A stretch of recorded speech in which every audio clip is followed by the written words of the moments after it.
All right, we are talking to you live after the aftermath of the Tallahassee Teach-In Train. We have got a couple of stone-cold killers and then myself here at the table. We are exhausted, sweaty.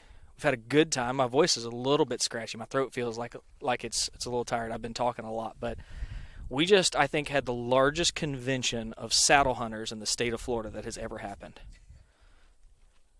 And I'm pretty pleased to think that everyone that we talked to up until this point was skeptical, and they got off those trees and were like jacked. But not going to get too much further before we do an introduction. Obviously, my name is Walt. To my right, Nick Chandler, Adam Glass, Chase, Kraig Krum. Kraig is a special guest because Kraig is the first Patreon I think we've had on the podcast. as far as I know, that's true. Yeah. Well, no. Who? He wasn't a Patreon. That didn't count already, then. Didn't count then. He's a current Patreon Yeah. now. Well, there's two others, technically speaking. Right. Adam and Parker. Well, Greg. And Greg. You're right. Adam, Parker, and Greg. But they weren't patrons then. But outside of our inner circle, you're the first. So welcome. Well, thank you. Yeah. You've had a fun weekend. This was an excuse for you to come up to the Panhandle and do some scouting. Yeah, See some old stomping grounds. did do that. I found a few things that I'm looking forward to, and we'll see later on. But it was fun coming here to Joe Budd because I have a history here 20 years ago and used to hunt here, but things have changed a lot. Probably for What the has better. changed about this area, you think? Looks like they're doing a lot of some clearing of some hardwoods. A couple of the areas that they used to hunt are now wide open, but that's good too because now you have a lot of area for base forage and probably have a bunch of vines and stuff in there, some bedding areas, and I mean, times change, and you just have to adapt. Do you feel like with those changes, the habitat as a whole is better or worse than before? I don't know that you can say better or worse. It's just different, So I think, at that time it was kind of like just solid oaks. It was more of a monoculture. There wasn't a lot underneath it. Now you've got tons of forage and other habitat that will come in. I imagine they're probably going to plant some pines in there, and they hold deer. I think it's interesting because this area is one of those where, depending on where you are, people have different opinions. I sat there with Preston, and he was talking about the good old days of Joe Budd, and that he doesn't see near as many deer now as he did then. And there's a chart on the poster behind us that shows a deer decline that's kind of plateaued and stayed pretty low comparatively to the good old days. But when you talk to the biologist here, very little about this place has changed. And so it's always interesting to me, the public perception versus the reality of things. Like, is the deer population worse than it once was, or did someone start saying that? And then because the main metric that I'm told that they use are deer count tracks. Sure.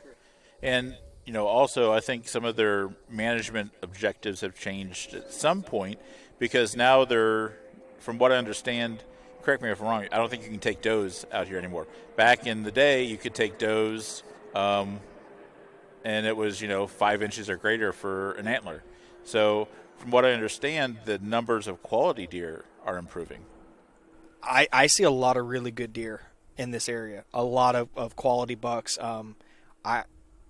There's a reason why I invest as much time on this track as I do, because they're here. I mean, I see people with last year, dude pulled, I'd say probably a couple really nice 90-inch bucks. In fact, the guy I was giving hell about his spots, it was his friend. He killed a couple really, really nice deer. I saw 2 years before that probably a good 100-inch buck up here that stayed just out of range, walked right past Chase. He never even saw it. And, so I think in the grand scheme of things, it's okay to have some properties that are managed for quality over quantity, because we've got plenty where there's an abundance of deer. Right. So I'm pretty thrilled with it. What about you guys? What's your opinion of the habitat up here versus where you're from in Florida? I do know the terrain here is tremendously different, but I mean, I haven't been up here in a few years. I don't know what changes have occurred. I mean, to me, I don't notice any difference, but I haven't really, done any driving around since we came up here. We just came straight here. But I did notice a lot of clearing on our way up here. I mean, not this management area, but sure, all around.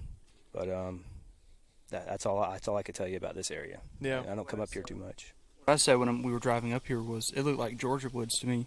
It's a lot different looking than back where we're from. You don't have it's not quite as diverse, I don't think. Different tree species and stuff like that. Right. Yeah, More open. but there's no shortage of food either, right? Like you No. walk through these swamps and you've got swamp chestnuts and you've got white oaks and you've got persimmons. Gallberries. We have a lot Yeah. of gallberries, a lot of persimmons. Yeah. Acorns. I mean, when the acorns go dropping, Right. a lot. Yeah. Bad, so. It's surprising to me there's not more crab apples out here because you go 20 miles north into Georgia, by as the crow flies. Sandy soil, very similar, still right there in southwest Georgia, loaded with crab apples. It's just interesting to me. And you go 20 miles north of here, and you're getting into really, really quality deer being pulled off pretty frequently. I tend to think that this part of the state actually should be more quality managed as a whole than the rest of the state because I feel like you've got some decent. The topography and the terrain and the river bottoms really allow for a diversity of habitat that I think you could see some real trophy managed, trophy being a weird term, quality deer. I think you could see kind of like where you're at down there in Alachua. You've kind of got like a honey hole of maybe habitat, but also like the soil is quality. I think you start to see that when you push up this way as well. Yeah, I mean, we got good ag down there in Alachua County. But as far as up here in Joe Bud, like when I came up there this year, they had pictures of the deer that had been taken this year. And it looked to me like, I don't know what the average body size is up here for a deer, but a lot of them looked small comparatively this year. Like I think the biggest one I saw was like 112 pounds or something. And where I'm at, 112 pounds might be a spike where I'm at. I mean, a small buck. And then I can take normally early season, I've killed them 180, 190 pounds. And then rut time, anywhere between 150 and 165 or something. So body size wise, it seems like they're a little bit different down here, and even rack size for the most part seems like they're a little bit different. But I don't know what Joe Bud's like real management goal is, because some people just want to come kill deer, man, and that's just what they want to do. So as far as managing it for trophy bucks, may not happen, because it seems like there's quite a few people that get to hunt here. I mean, there was like 40 or 50 or 60 that can come hunt in a weekend. Oh, more than that. Right. More than that. I think there's like 40 or 50 tags for just one zone of here, and each of those people is allowed to bring their brother. So, there's no shortage. I think I was told that one zone just west of here holds like 100 people per hunt is what they're allowing it to have. Well, how big is Joe Bud, acreage wise? It used to be about 8,000. Yeah, plus I think Tate Tail is about 8,000 acres. 8,000 Really? acres? Yeah. Okay. No, I think it's bigger, actually. I think it is bigger. That's all the zones? Yeah. Because there's, 4 or 5 zones? There's A through F. Right. And see, where I'm at, there's a lot of your quota hunt, special opportunity for public. So there's nowhere near as many people that are getting in the woods to hunt those pieces of property that there is up here. Like that management area I hunted last year, they had 3 archery hunts, which was 15 people, but they could each take a guest. And then I think the gun hunts were even less, the amount of people that you could take in there. So they're not getting near the pressure or the amount of people. And like I said, I noticed that graph, and there's definitely a decline. But if they could take does and stuff like that back then, I don't know if that graph's including all the does that they took back then or not. That's fair. Yeah, that can make a big difference. In Sure. an archery hunt where you can shoot does. I've seen some of the management areas down near us, they'll kill 10, 12 does on one weekend hunt. Right. During archery season. And where I'm at, you can take does. Like they can use one of their tags for a doe, either or. So they take their doe, they're out of there. So that may be another reason why the bucks are there, because guys are just taking does when they're not seeing bucks to shoot. But I don't know. I don't even know what the numbers are here. Down there, it's the same thing as pockets, like we always talk about. There's like pockets of deer where there seems like there's just a lot of deer in one isolated area, and then you go across the street and there may not be but a couple of deer on that piece of property. So it's just weird to me. It's just trying to figure out why are there so many pockets over there, and obviously it's the food, safety, all of those things. And if you want to put all that together when you're trying to decide where to hunt, those are things that you kind of want to look for. And I think Joe Bud, where a lot of the big bucks are killed, butted up to private property, trophy like managed private property. Because there's a stud buck up there on the wall from a few years ago, real solid, like 125, 130 class, 8-point that somebody killed.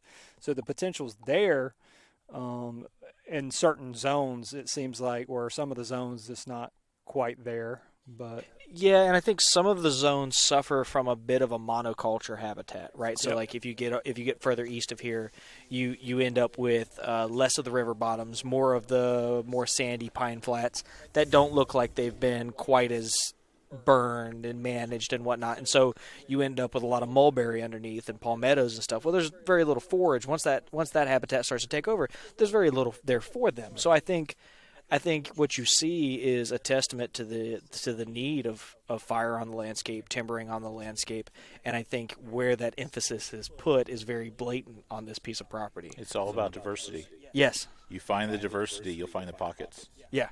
Yeah. No, that's you know what, that's a very good point, because that every place that I think of here that I found those 2 or 3 points of transition landing, that's where that and it doesn't matter if the diversity is topography, if it's food, if it's cover, but you find diversity of all of those together, you'll find your pockets. That's interesting, because we've talked about the pockets. We've never really talked about how we identify what those are. So you're coming up from flat, flooded South Florida. Right. When you're doing your aerial scouting, what are you looking for? Obviously, you've got a hand up here because you've been up here before. Yeah. What are you looking for? The first thing that I'm looking at this year is it's called LiDAR data. I don't know if you're familiar with it. It's digital elevation data. And I'm looking for disturbances where a lot of them might be man-made, where you might have had years ago, it might have been logged. You can see where everything was drug, and you can, the canopy comes back, but those soil disturbances are still in the ground. And then I'm going back and looking at old aerial photography and seeing where clear cuts were 10 years ago and where they were 5 years ago, and seeing where pines were planted. Now, when you look at that data, when you say, okay, this was 5 or 10 years ago, does either one of those kind of reach out to you or whatever to say, okay, I want to find an area that was 5 years ago or 10 years ago? Do you have like a year that is like a sweet spot for the deer in those areas? I think when you're looking at planted pines, probably that first 10 years. After that, it starts getting harder for them to provide the cover, but yet there's kind of a sweet spot. I'd say probably 5 to 8 years where they provides enough cover, but at the same time you're able to hunt it. It seems like to me that a lot of those pines probably say to that 3 to 5 or 3 to 8 years or whatever is great bedding for the deer. Like it's just bedding, because some of the places I hunt, they're like that, and there's just tons of deer bedded up in there. Now, are they feeding in there? But no, it's just a bedding area that nobody goes and bothers them, and they don't have to go too far to find food, but they feel really safe in that area. And I just assume that's why it holds so many deer. It's just because they don't get bothered over there. It's just huge monoculture area, and you can't really get in to hunt there unless you want to hunt on the ground. And then it's just little pockets that are kind of open in those areas if you want to hunt there. But it's just so thick, nasty. It's probably that perfect height to where, like I said, they can stand up. If they hear something, look, okay, there's danger, I'm going to haul butt. Or if nothing, then they just bed right back down is what I'm assuming. And not only that, you get all the vines and everything in there, so you have plenty of browse, whether it's the greenbrier or grape or whatever it is. Dog fennel. I think they feed on dog fennel. Yeah. There's plenty of dog fennel in there. And if it's hard for us to walk through it and they can kind of glide through it without any problem and they have food, they're not going to move unless they're being pushed. And they can see. Yeah. You know, when you get down on those levels, and a lot of those really young ones, when you get down and you get on a deer's level, they can lay their head down and just pick it up, and they can see movement. There's no sneaking in on those deer. No. You know, it's almost like the opposite of tall grass, where they can bed in tall grass and they got to stand up to look to see what it is. It's the exact opposite. It's almost like a ceiling in the outdoors where everything can exist underneath and go without being seen. Right.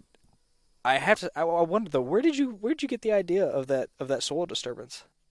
I have, for my real job, I manage land for a governmental agency. So in our restoration projects, we kind of have to go back and look and see what the land looked like before it was disturbed, whether it was disturbed for agriculture or somebody put in some canals or ditches to drain the area. If we want to fill that and return it back to like a natural state, we kind of have to go back and look at it. So I kind of have use that in my day job. So I've kind of put that into the hunting side too. It was natural marriage between those two. Because I would have never thought to have looked at what the soil disturbances look like, because I'm sure it stands out. Yeah, because I mean, you think most big pine stands probably historically were logged every 15 to 30 years, depending on what the target was for the entity that was growing it, whether it was private or public. And they go in, they cut the trees down, they drag them out. Well, when they drag them out, it moves dirt. And in that period of time, the deer become accustomed to traveling these certain areas, and, you know. It's kind of the same way some of the stuff we hunt with fire breaks. A lot of times you'll find a spot where, they burned one block of woods and they went through with a bulldozer and pushed up a fire break. And that fire break may be 10, 15 years old, but it's still there. And the deer have been walking that fire break ever since. Because it was easy. They got used to it. And a lot of times it's a little more cover too, because that fire break, the bulldozer pushed that big bank down, and so you'll have kind of like a bank on each side. Yeah. And they've got more cover there. It's easier access. Browse too, because now you got sunlight hitting the floor. So now it's just like when you go down the side of the road and you can't see into the woods. That only exists for 10, 15 feet. And then when you get inside the woods, you can see, a great deal further. It would make sense that a food plot, or not a food plot, kind of, but that a fire break would act very much like a natural food plot in that regard. Well, and often too, they're bulldozing those fire breaks on transition lines. They'll burn the pine flat, and right on the edge of the swamp, they'll push a big fire break. So you already have a natural transition there. Now you have a fire break, which is easy travel. Yeah. For the deer. So you're in essence almost doing the same thing you were doing, just without looking at it from an aerial standpoint. Right. Correct. So when you get there and you found your area, what are you hoping to see when you get there? You've got that idea of how long the disturbance has been. What are you looking for? Do you have the type of food or habitat that you like to key in on, or do you let the deer tell you? I'm just looking for something to focus. I drive 5 hours one way to my hunting grounds. When I get there, I'm going to stay for, a week. And so my amount of time to actually be ready for the hunt and pick my tree is probably the day before. So I'm basically focusing and prioritizing, 6-8 spots that I want to hit the day before, or if I have a weekend to come up like I did for this weekend, come up and see what's different. And now I can go back, I can look at these areas completely with a fresh, now I have a physical, mental picture of what it was, as opposed to, wow, I think this is what it might be. So all I'm doing is trying to limit to focus my target on a couple of specific areas. Are you using trail cameras or anything to kind of help you out? I have, but since it's public land, it's a little more difficult to do. If you find some areas that you really think are secluded, I have put out some cameras on a property last year. Got a picture of a couple of nice bucks, but I never got a picture of a person on 3 different cameras. So that if nothing else, that tells me the area isn't, being pressured either. It's just almost as important as knowing whether there's deer there. Right.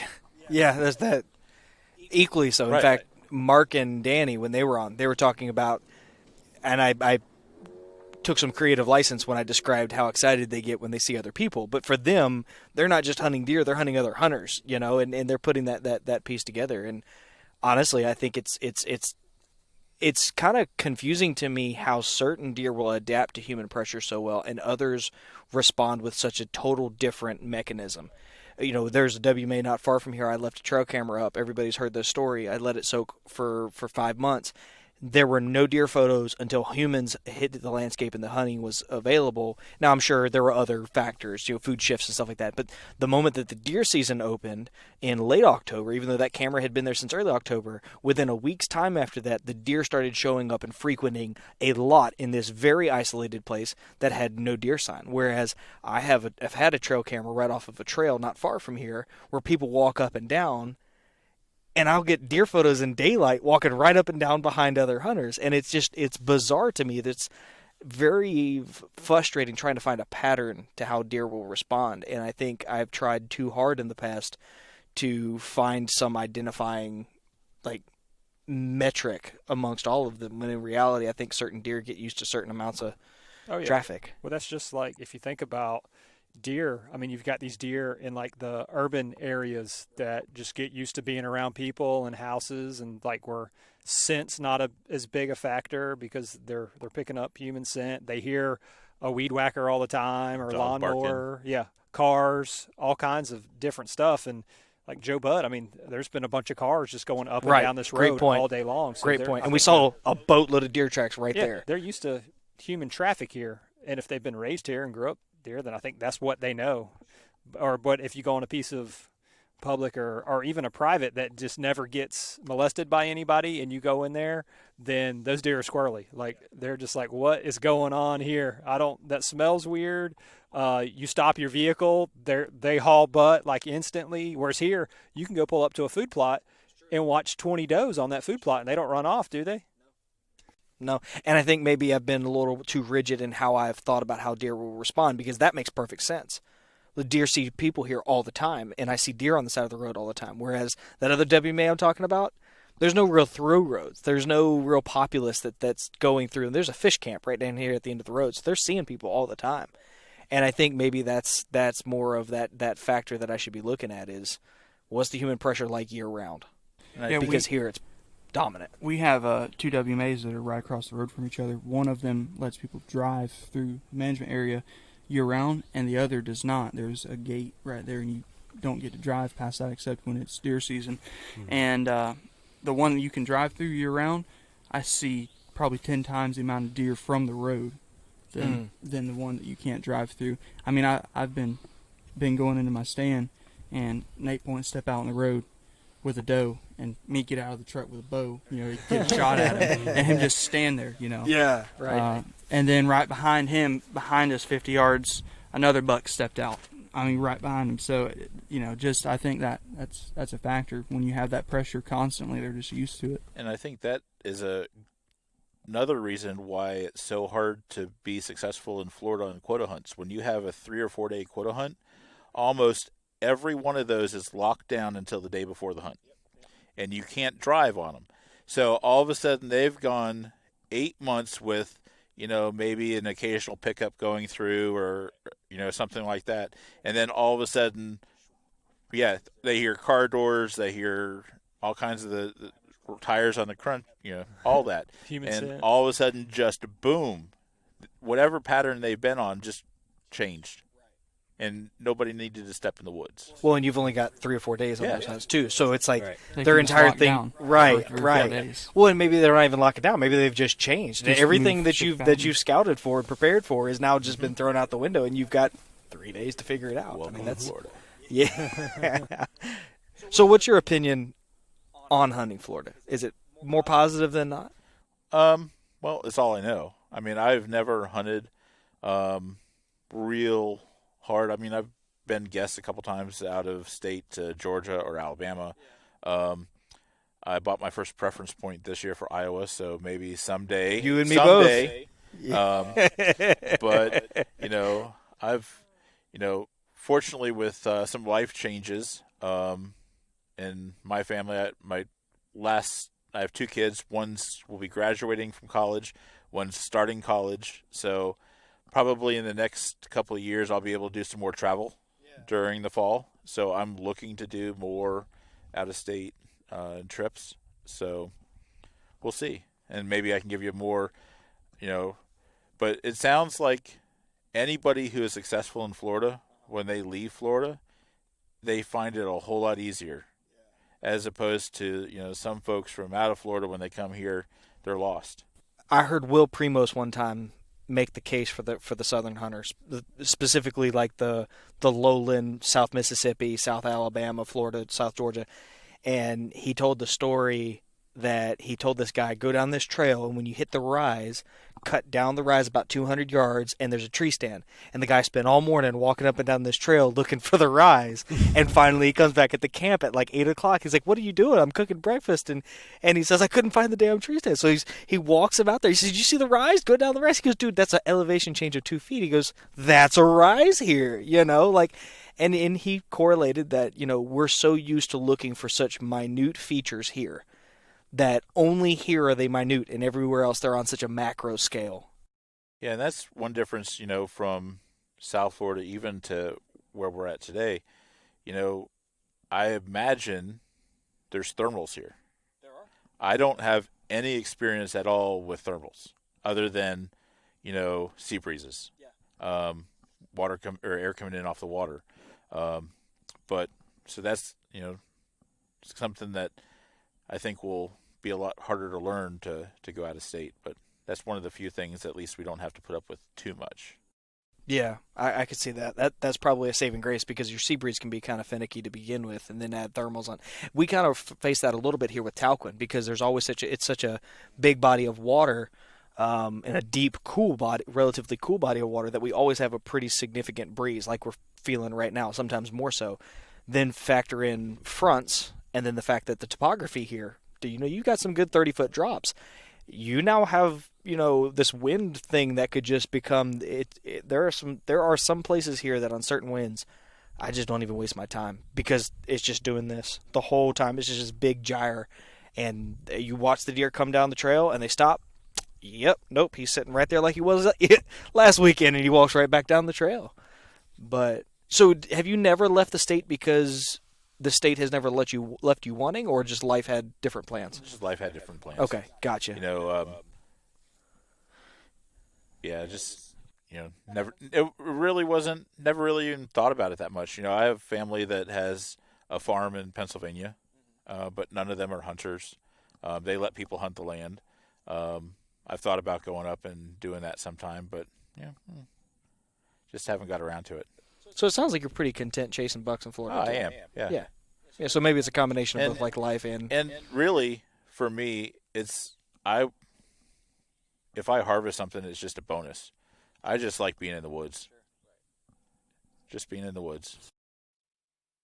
I think that's kind of key to hunting in Florida. If you don't like, you have to. Yeah, small victories. Yeah, if you just the only thing you like about hunting is killing, then Florida's gonna probably leave you wanting often. Yeah, especially depending on what you want to kill, right? Yeah, you got to be okay shooting a chicken buck every once in a while. That's right, man. Chicken bucks, and a chicken buck could be a big buck somewhere in Florida. Yeah, Florida, it's just all over the map on size of deer and everything else from South Florida to North Florida. Like in South Florida, they talk about a 100-inch buck is like this giant deer. And then where I'm at, 100-inch bucks aren't that rare. You know what I mean? Or where I'm at, then you're talking about a giant. It's like a 140, 150 class is the actual giant deer. So it's all relative. And I don't know about Nick here, but he hasn't said much on this podcast. So I don't have any experience down in Central Florida whatsoever. So why don't you talk about Central Florida a little bit? Well, I mean, I don't want to act like I know a whole lot. I'm still learning myself. Can we start by talking about what Central Florida is? Because everybody knows the Panhandle, everybody knows the Everglades. As in topography? Yeah, just kind of like how is it Kinda different from layout. everything Overall else? impression, if you're describing it to somebody. It's mostly flat. I mean, you have a lot of swamp bottoms, a lot of oak flats. There's a lot of pond bottoms, old dried up pond bottoms in a lot of areas that we hunt. You know, a lot of your standing pines, that type of topography. A lot of palmetto flats. That's good. And a lot of the greenbrier, like you mentioned earlier, there's a lot of that, which the deer really key into that in a lot of the areas with the goldberries, the greenbrier, and there's actually a lot of crab apples down there too. Really? Yep. There's a lot in some of the sandier soils, like you were Yeah. saying, on the hills and stuff around the oak hammocks and stuff. But I mean, I enjoy it. I don't have any intentions of hunting anywhere else. I mean, unless I fill my tags and the season's not over, I'll be here. I mean, I'm kind of infatuated with Florida, and anything to take the challenge away from it, to me, is just kind of, I don't know. Maybe one day we'll get up there, but I mean, I really enjoy hunting here. Like I said, I'll come up here in the Panhandle some too, but right at home is where it is for me. I enjoy it. What are the deer numbers down there? The deer numbers. Gosh, I don't remember what the board was this year in a couple of the management areas. Do you remember any of those? Like in I mean, typically, edit that out. Typically, our management areas, I know that they run anywhere from like 50 to 60 deer on a good year. I want to say I've it was seen 70 something this year, I think. Oh, really? Then that's an exceptional year. I've seen it run down in the high 40s. Mm-hmm. And that's That just sounds deer harvested on those management Right. areas. And a lot of those will be does. I'd say probably a third of them will be does. Okay, well, what's a good sit? I mean, Yeah. what's a good sit for you? Is it you see? So yeah, Yeah, for me to see a deer is a good sit. Yeah, I a mean, lot of times, but then sometimes I'll see 14. It's just a crazy day. You know, the weather's changed, and they're just active, or somebody's kicking them up somewhere, you know, and you just happen to be in the right spot. But average, I'll see 2 to 3, you know, 2 to 3, maybe 4, you know. that's really good actually. Yeah, I mean, Yeah, it's weather, not bad. if like he said, weather will kick them up a lot of times. You'll go from Yeah. not seeing Yeah. any deer for a couple days, and then all of a sudden you'll see 8 or 9 deer in one morning. Yeah. And, you know. And the size of deer, they're fairly smaller, and we do have a few places that they have a pretty good gene where you'll get like a 2-year-old that's 150 pounds or so, but that's not real common. I mean, but most of the time your adult is going to be around between 110 and 120, I would say, in most of the areas, but that's about average size for like a 2, 3, 4-year-old. Yeah, that's about 100. You said about 120 Yeah, pounds. I mean, the first deer I killed, it was a 2.5-year-old, and Uh-huh. it was 127. I've killed a few bigger than that. I think the biggest one I Yeah. ever killed was probably about 140, Mhm. and he was just exceptionally big, and he had been on some neighboring properties that had food plots and corn feeders out all summer, so that's why he was that big. I think the average size Yeah. for a 2.5 is going to be anywhere between 110 to 125. Yeah, and when you get up in like Ocala where they're constantly ran by dogs all year round, Oh, yeah, they'll they be get pretty stringy. skinny then, Yeah. They'll be stringy. especially as the season progresses. So Sure. I'm picking up on a slight undertone that you're not a fan of dog hunting. I grew up doing it. It's Yeah. a blast, but I got out of it for a reason. I mean, just the quality of deer, dealing with, there's a bunch of stuff you deal with, constant wear and tear on your vehicle, you know. It's a different The sport. dogs. It can get dangerous when you got a bunch of crazy people drinking bush lights and shooting down the road when you're down there. You know, you never know. It was. I just enjoy being in the woods, not driving around on the road. You know, Yeah. and even when we did, I was the one to take the dogs and run in the woods with them to try to jump up a deer. Right. I just wanted to be out there. I didn't want to be sitting in the truck waiting for them to cross. You know, and like I said, it's fun, but it's not for me, not necessarily.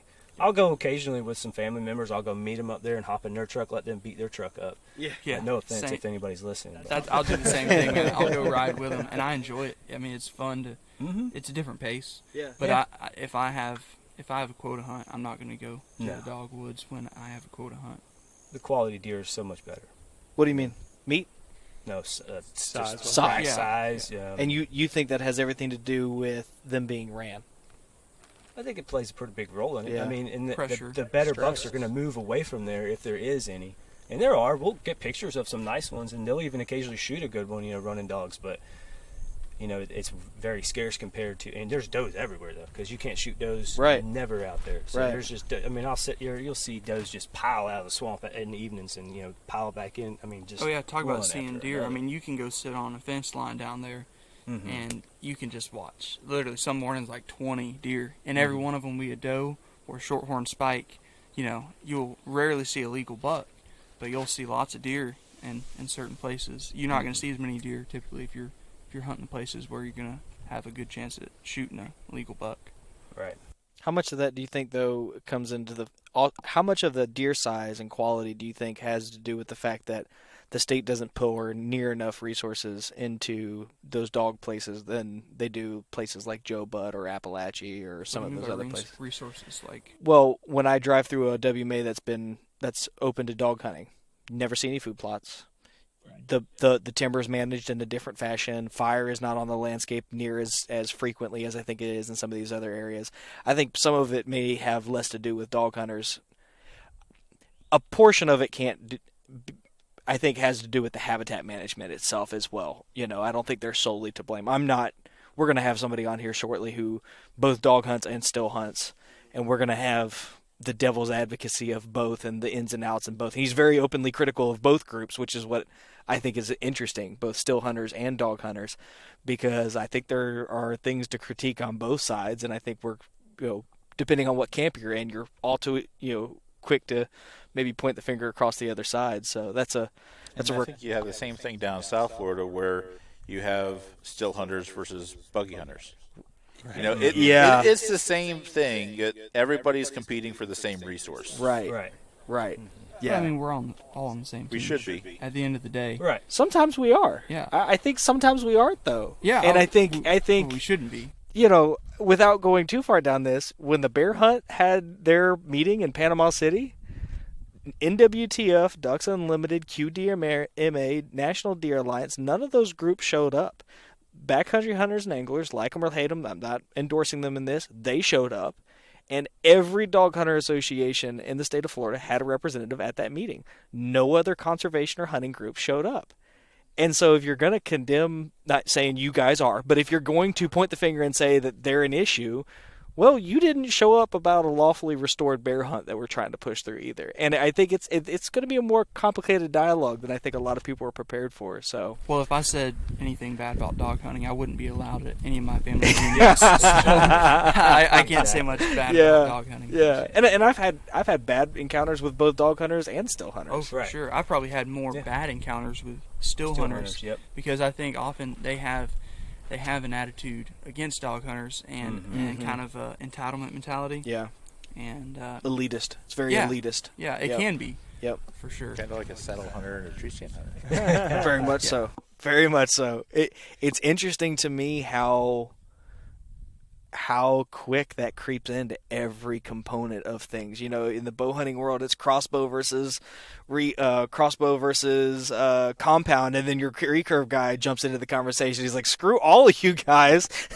I draw 50 pounds with no let off," and it's like I don't think that's changed. I don't think that's a new phenomenon for us, but it's becoming more apparent publicly, and I think it's something that'll be fun to break down, but.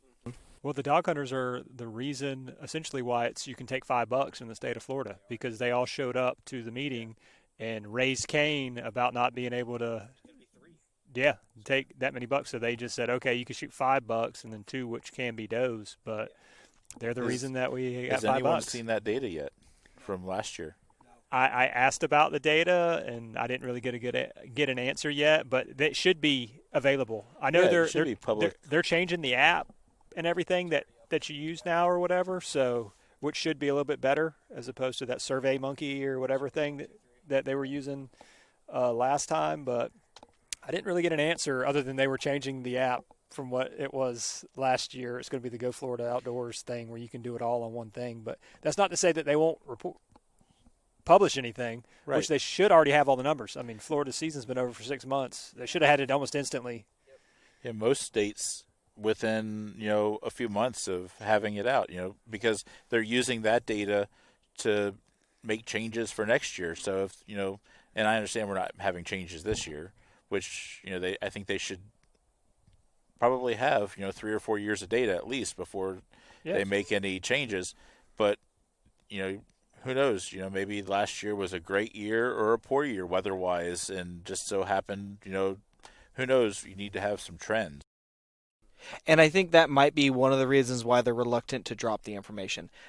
But I don't really care. Yeah. And I'll be honest, I'm a big fan of FWC as a whole. Anybody who's listening to this, I've been checked by more wardens who are more kind in this state than I ever have in my entire life combined. I've only been here for like 6 years now.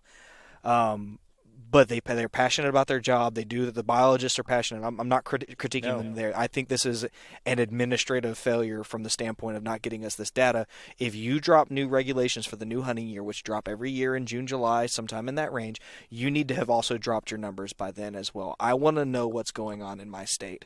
And more so, I want to know what's going on region by region. There is no reason you can't break that information down to where by deer management unit, I can't see what's going on. Well, I mean, they're collecting it down to county level. There's no reason you can't pull up and say, how many deer were shot in Columbia County. Exactly. If I'm planning my hunt, I might think that one WMA is getting hammered by deer hunters. And if every year the statistics are low on the harvest out of there, it might change how I approach that area. It may change how many people I think are actually going to that spot. I also feel like as public servants, they ought to have that information out there for us to hold them accountable, because for years we've had a broken management plan in this state. 2 deer a day until last year. 2 deer a day, or 2 years ago, something like that. But that's absurd, It is. And we all know that person that was taking full advantage of that too. I mean,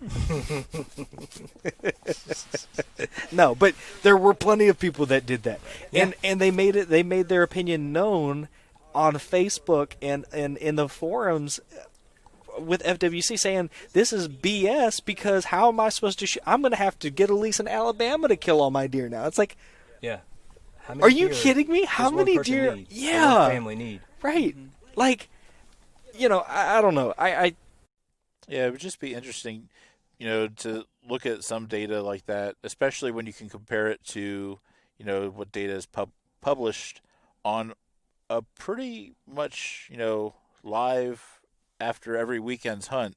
Usually the harvest data for a specific hunt is posted.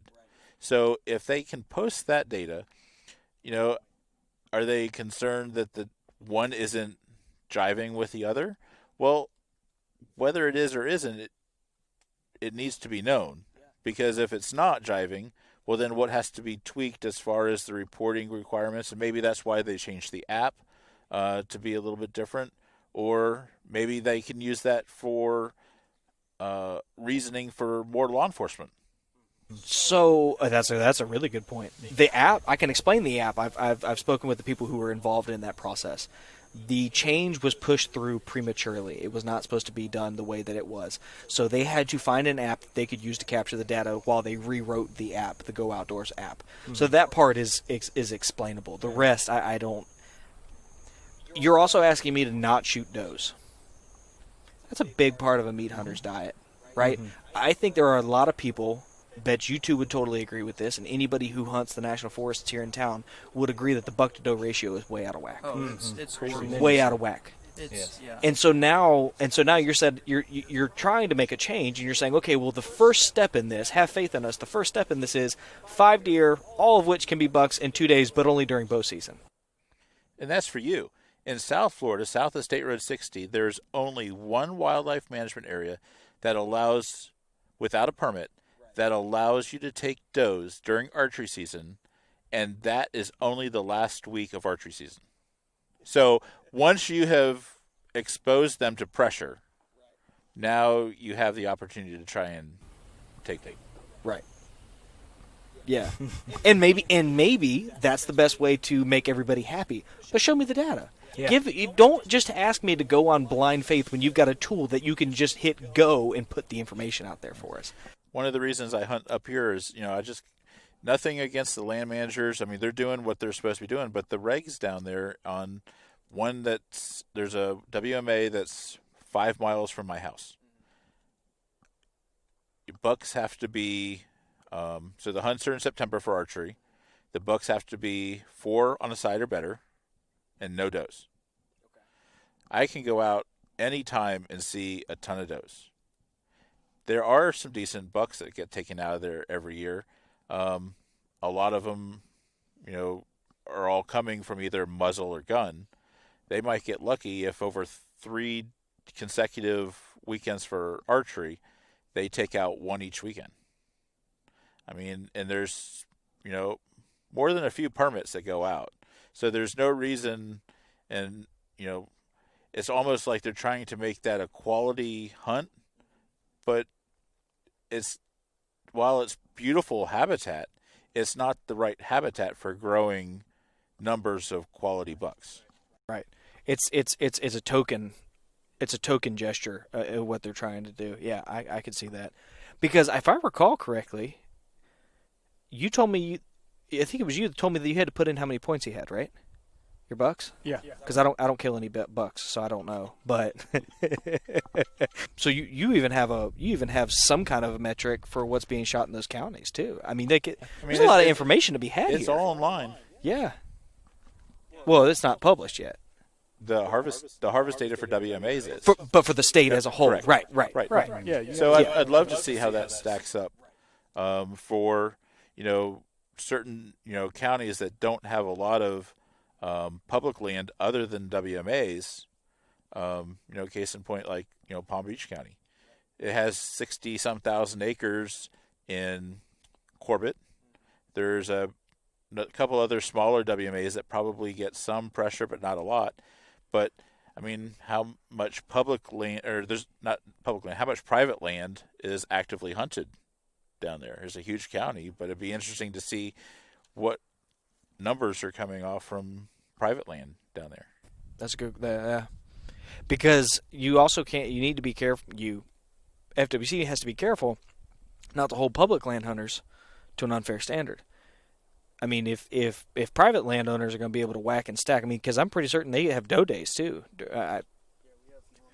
Yeah, there's like Right. where I'm at a weekend. Right, and I don't have that up here. Yeah, and private land doesn't have the doe restrictions either Right, during archery. right. So it's I don't know. It's frustrating. I hope they do something about it. But I think to pull this up to a more positive note, I think overall the hunting here can be pretty good. Oh, Can be yes. pretty rewarding. Even if You you're find not, your pocket. you find your pocket. Right. Yeah, and I think that's been a real targeted focus for me, is trying to identify Stay out of my those pockets. areas. Well, if you're on my trail camera, I'm telling you, stay out of mine. So, Kraig got on our Marco Polo group for the Patreon members of the show, and he's spinning around and he's showing this area, and I'm like, oh man, it looks just any second now I'm going to see my trail camera in the background, and yeah. So we'll see, but yeah, it'll be fun, dude. So how much hunting are you going to do up here this year? I've got a quota hunt in Central Florida that I'm looking forward to towards the end of September, early October. Then I'll be up here for the Zone D opener. Probably make at least 2 trips up here. I got a muzzle hunt on a WMA here in the Panhandle. I think it's first weekend in December. And then I actually have a gun hunt again on a Panhandle property late January. I've got to put a lot of points in, and You cashed it was in. the year. Yeah.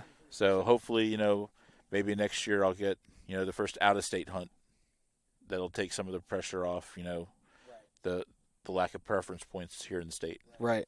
Yeah, I'm expanding into Southwest Georgia just to kind of dabble my toes and seeing if it's worthwhile, because a lot of the area around here is kind of frustrating once you get out of archery season for a variety of reasons, of dog hunters and other things. But I need to start actually cashing. Like I need to start building a cache of points, because through our investment of Florida content, some people have given us some really wonderful roadmaps to getting on deer, and most of it centers around building those points. So there's going to be like a 2-pronged approach. In off years, when you're going to be building points, what are you going to do? And like you said, it might be those are the years we go out of state. Yeah, and to your point, I mean, it's fun to go out of state, to be honest with you. I mean, it's something different. You see different things. I mean, the first time I went to Illinois, and you're hunting small, little woodlots, just miles of cut corn and soybeans and all that, and then you get down and you're 20 foot up in a tree, but you could be eye level with a deer. You know what I mean? You don't really find that in Florida, like where you could be 20 or 30 feet up in a tree, and you're looking at a deer that's eye level.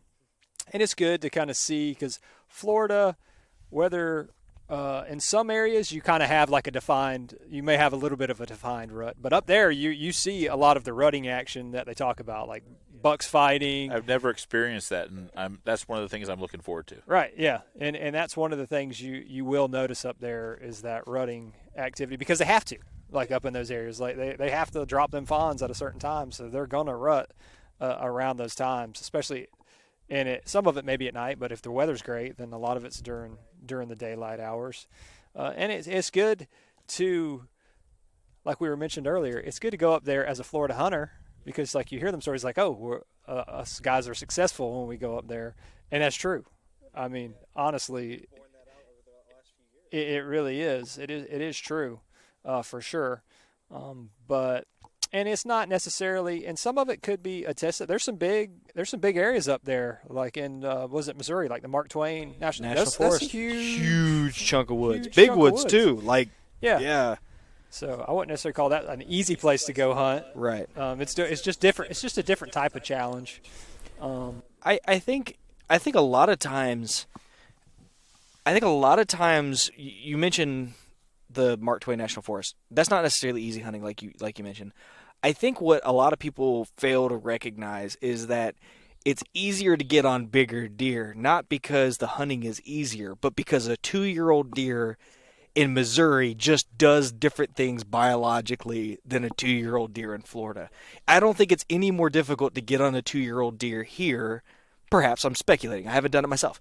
But I don't think it's going to be that much more difficult to get on a 2-year-old deer here versus Iowa. The only difference is that 2-year-olds might be your biggest buck of all time. You know, I mean, I think it's probably difficult to get on a 5-6-year-old deer in Iowa.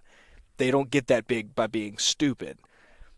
Is it maybe a little harder here? Maybe. I don't know. But, you know, I think what I don't know. That's just my BS theory I'm working on right now. Yeah, I mean, a 2-year-old up there, Iowa per se, is probably looking at 130 inches, 130, 140 inches is what a 2-year-old's probably going to be pushing up there.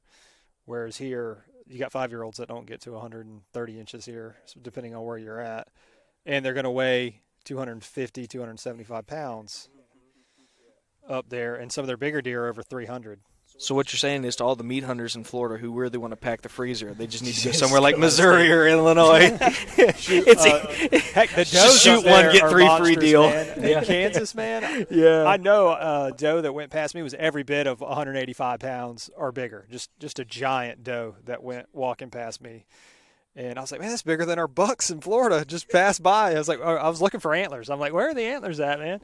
Where are the antlers at here? But it's just a different type of hunting.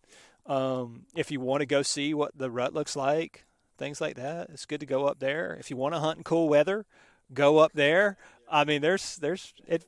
Yeah, if you don't want to wade through the water, go up there. And it's fun. And like I said, they've got some of those states do a really good job of managing, where they've almost got a 1-to-1 ratio in some of these states, or a 2-to-1 ratio. So you're not seeing 40 does go out into a field and then one spike or a little 4-point go out there.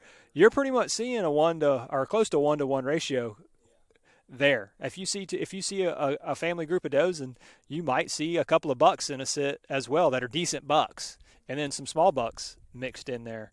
I've had that happen in Texas, Illinois, Kansas, all those places that I went to. It definitely seemed like there was a better buck-to-doe ratio on how they managed it, but Florida hasn't been managing until now. But even we don't know if that's going to work. With them, it may get worse, because it seems like everybody wants to tag out on $5 now. Yeah. Well, but isn't that what you're forced to do?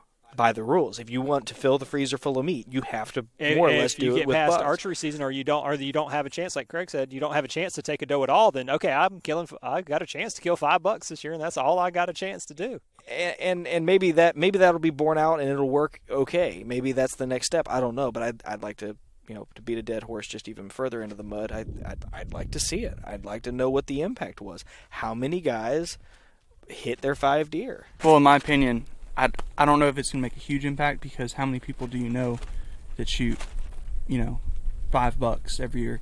I can think of just a handful of guys I know. My best year, I killed $3. Right. And 1 year. And I had the FWC was surveying that year, and they were calling a bunch of hunters at random and asking how many deer they killed. And I had the guy straight up tell me, you're the first person I've called that killed a deer. He said, I've talked to so many guys, and they've said, nope, I have not. He said he said, like, I think he said that there was like one guy that said he shot like a doe or something, during a doe weekend. But it was like just so many of them kill.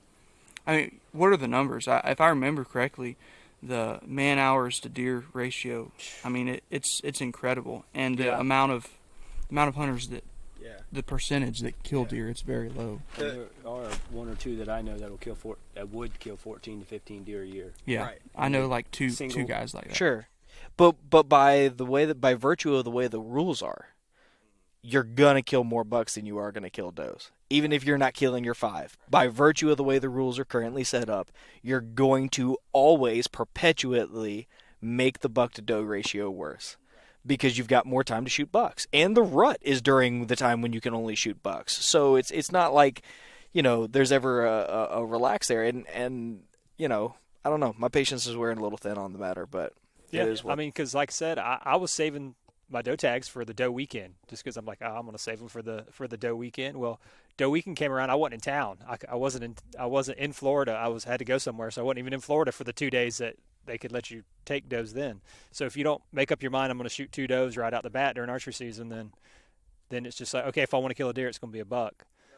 And one thing I noticed is the areas that are better where we hunt I was just about to are say the ones that do allow you to kill. They do give out doe tags. You can each permit in archery, you're allowed to kill 1 buck, 1 doe, and then throughout muzzleload and gun, they pass out so many doe tags. Yeah. And that's going to keep the population of does down in it, and those are the better hunting areas. Sure. Better quality, more bucks, bigger bucks. Less mouths to feed. Yeah, on the- carrying on the capacity property. More is food to go around. Yeah, absolutely, and that's also an important thing. I'm upset with the fact that our deer population goals are based more or less, it feels like, statewide, with the exception of antlers.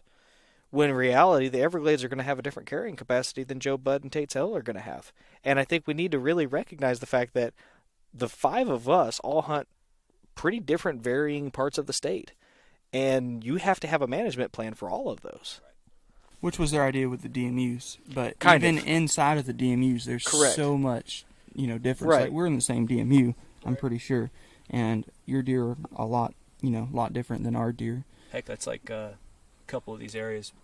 One's right across the street from the other, completely different. Oh yeah, I mean, even the rut is way off from each other. Oh, It's yeah. probably like a month. or at 3. least a month. Yeah. Yeah. I mean, it's crazy. But I'd say the one common theme I've noticed for buck-to-doe ratios is the amount of permits they issue out, and then whether or not they issue doe permits outside of archery. Mm-hmm. The ones that issue doe permits during muzzleloader and general gun have actually, I'm impressed with the buck-to-doe ratio on a couple of them, because I'll see maybe 2 does and 1 buck. It seems pretty good, but there's those common themes. Right. Lower number of hunters, Sure. and they issue doe permits. Sure. Yeah. Sure. Well, gentlemen, I don't know about you. I am hot and sweaty. Yes. I am ready to get a shower. I think the best way we could handle this as a panelist of 5 deer hunters in the state of Florida, I think we need bold predictions from all of us, since we are sitting only, 60 days from deer season, a little under 60 days from deer season kicking off. So I'm going to start, because I'm suggesting this and you guys need time to figure this out. I'm going to give you one bold prediction for my deer season. And this only counts for Florida. I think I kill a bigger buck than Chase with the bow this year. You said with a bow? Yeah. Okay. It's bold. It is very bold. Yeah. I should have said gun after last year, but I don't know. I saw what he's got on his trail camera. oh, did you show him? Yeah. That's going Yeah, to hurt some people's feelings that's about why Florida. I'm saying that's bold. I know. That's a Colin Cowherd hot take, isn't it? What's yours? Oh, I'm gonna let you go bold first before I prediction. say anything. Walter's going to kill a bigger buck during my I don't have a bold. Let's see here. Here's a good bold prediction for me since I'm getting into filming this year that I will get 2 bucks during archery season on film. I think that's a pretty bold prediction. I'll get 2 quality bucks on film this year, way better bold prediction than and mine. I think it'll work out. Yeah. First year filming, I mean, that'd be excellent if you could do that. That's what I'm saying. It's bold, man. That's bold. Yeah. Yeah. That's awesome, though. I hope All right, Venison Gaines, your turn. Man, I hate to jinx myself. I had an awesome season last season. I will kill at least one deer over 100 inches. Whoa. At least one. And Nice. down there in that area, it's not near as common as where you're at, Chase. So, like I said, I hunted my whole life and finally got the first opportunity on one over 100 inches this past season. So that's a lot to say. So that's pretty bold for my area. Okay. Yeah. I mean, my bold predictions are not going to sound bold, y'all's. I'd like to have another 3-buck season, and I'd like one of those bucks to be bigger than any buck I've killed before, or at least older. Okay. I've told you guys I've shot a lot of chicken bucks. I've shot a lot of 2.5-year-olds. I'm ready to shoot something older. We Now, need what to is a chicken buck? We Oh, need to sorry. make that into a shirt. We need to make it into like chicken buck needs to make it onto a shirt. Chicken buck. I mean, it's different in each part of the state, but Right. the young, dumb Yeah. basket rack bucks. That's what we call My them. target. My shooter list. Most The are hit 2.5 list. and younger. Yeah. Yeah, Most of 2.5 them, and anyway. younger. That's what we're calling chicken Okay. bucks. So your personal best plus 2. Yeah, that's Okay. that's what I'm saying. Okay. What about you? I think the one thing that I would really be bold is to say that one of my quota hunts for archery, I've never been to the property. I'm actually contemplating not going onto the property and doing any field work. And it's a longer duration hunt. So I mentioned to Chase earlier, I may actually skip the first weekend just to not worry about being interrupted. I've got some areas I'm thinking about going to, and I want to go in, find some hot, fresh sign rather than sign that was left this time of year. And just, I like to go in and take a nice 8-point or better, preferably a mature buck. I know that they're in the area. I know this area hasn't seen a lot of pressure in the past, so I know they should be there. So my bold prediction would be to go onto a property I've never been on before in Florida and harvest a mature animal. That's okay. You may have outdone me. I mean, That's serious. but hey, if it doesn't present itself, Yeah. I've spent time in the woods, and That's the right Hey. attitude. that's what it boils down to is Yeah. getting out in the woods, getting time to kind of clean your mind Yep. and take care of other important stuff when you get back. That's right. Do you? I'm sure you're too are old enough. Do you remember defragmenting your computer? Yeah. You two never did that, did you? Computers used to have an issue of storing things in bits all over the place, and your computer would run. Randomly. Randomly, yeah. And your computer would slow down because it'd be searching for a file, and it'd have to search for it, and then it would find this bit, and then it'd have to go find another. So whenever your computer used to get slow, you used to defragment it, and it would say, okay, everything associated with this, I'm going to go find it and put it in one file. And it would tick across the screen, and it'd tick across the screen and take forever. That's what I feel like I'm doing in the woods. I'm just defragmenting my mind. I'm putting all my thoughts where they belong. What have I forgotten? And then an ancillary benefit to that is sometimes I get to kill something. I think it's good for mental health. Yeah, I do too. Sitting still is meditation, really is what it is. I mean, it's funny. There's it's been popular overseas in different places, but it's really starting to take hold in the U.S. and it's called forest bathing. And the whole idea, don't look at me like that. The whole idea is just going out and just admiring nature, and just cleansing your mind, and just kind of cleaning it, and and they're finding the psychological and the mental benefits of that are outstanding. So on my Outlook calendar for work, I already have mental bathing down instead of annual leave. That is awesome. Bathing, so. There you go. Oh, man. That's cool, dude. Well, I appreciate all you guys coming up. Seriously. Yeah, man. Thanks for I having do. us. You guys came up and helped. You came up and shared good company. It was awesome to finally meet you. We get to talk through the phone all the time. But I think what I feel is coming are group hunts. I can see in the future collaborative group hunts where people get drawn for tags in areas that we're all familiar with. And I think it would be really cool to share some time in the woods with you guys and forest bathe. As long as you're not in my pocket. All right, guys. With that, we appreciate everything you do as well. Thank you for tuning in for another episode. And until next time, get outside and go forest bathing.